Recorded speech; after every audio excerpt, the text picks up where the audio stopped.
അപ്പോൾ നമ്മളിന്ന് പറഞ്ഞു വരുന്നത് സ്വന്തം ജീവിതവും എഴുത്ത് ജീവിതവും ഒന്നാണെന്ന് ജീവിതം കൊണ്ട് കാണിച്ചു തന്ന ഒരു എഴുത്തുകാരനുണ്ട് മലയാളത്തിന്. അത് KP അപ്പൻ സാറാണ്. അധ്യാപകനായും മനുഷ്യനായും നിരൂപകനായുമൊക്കെ അദ്ദേഹം നമ്മളോട് സംസാരിച്ചു കൊണ്ടിരുന്നു. വായിക്കാൻ സമയമില്ലെന്ന് പറയുന്നവന് ജീവിക്കാൻ സമയമില്ലെന്ന സ്റ്റാലിൻ്റെ വാക്കുകൾ ഇഷ്ടപ്പെട്ടിരുന്ന അപ്പൻ സാർ ജീവിതത്തിൽ ഉടനീളം വായിക്കുകയും ആ വായനയിൽ നിന്നുള്ള ഉറവകൾ വറ്റാതെ സൂക്ഷിക്കുകയും ചെയ്തു. മധുരം നിന്റെ ജീവിതം എന്ന് പരിശുദ്ധ കന്യകാമറിയത്തെക്കുറിച്ച് എഴുതിയ അപ്പൻ സാർ ആ നൈർമല്യവും മാധുര്യവും മറ്റുള്ളവരിലേക്കും പകർത്തി. എഴുത്തിൻ്റെ വഴികളിൽ ബൈബിളിനെ നിത്യ സ്രോതസ്സായി കരുതിയിരുന്ന ആളാണ് അപ്പൻ സാർ. ആ വെളിച്ചത്തിൻ്റെ കവചം നിരവധിയായ തൻ്റെ ശിഷ്യഗണങ്ങളിലേക്കും അദ്ദേഹം എത്തിച്ചു. ജീവിതാനുഭവങ്ങളുടെ ശബ്ദകോശത്തിൽ നിന്നാണ് അദ്ദേഹം വാക്കുകളെടുത്ത് പ്രയോഗിച്ചത്. ആ വാക്കുകളിൽ എപ്പോഴും ഒരു സംഗീതം പൊട്ടിത്തെറിച്ചു നിന്നു.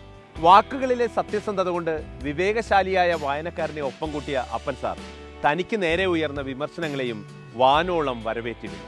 അദ്ദേഹം ഒരിക്കൽ തൻ്റെ എഴുത്തിനെക്കുറിച്ച് പറഞ്ഞത് ഇങ്ങനെയാണ്: ആദ്യം ഞാൻ പുസ്തകം വായിക്കുന്നു, പിന്നീട് പുസ്തകം എന്നെ വായിക്കുന്നു, അപ്പോഴാണ് ഞാൻ എഴുത്ത് ആരംഭിക്കുന്നത്.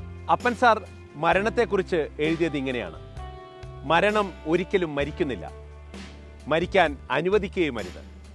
സ്നേഹിതരുടെയും വേണ്ടപ്പെട്ടവരുടെയും സ്നേഹം കൊണ്ട് നമ്മൾ മരണത്തെ കീഴടക്കുന്നു.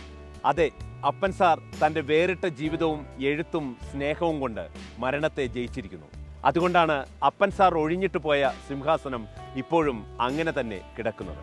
അങ്ങനെയാണ് അപ്പൻ സാർ എഴുത്തിൻ്റെ ലോകത്തും ശിഷ്യഗണങ്ങൾക്കിടയിലും ഇന്നും മായാതെ സ്നേഹനിധിയായി ജീവിക്കുന്നത്.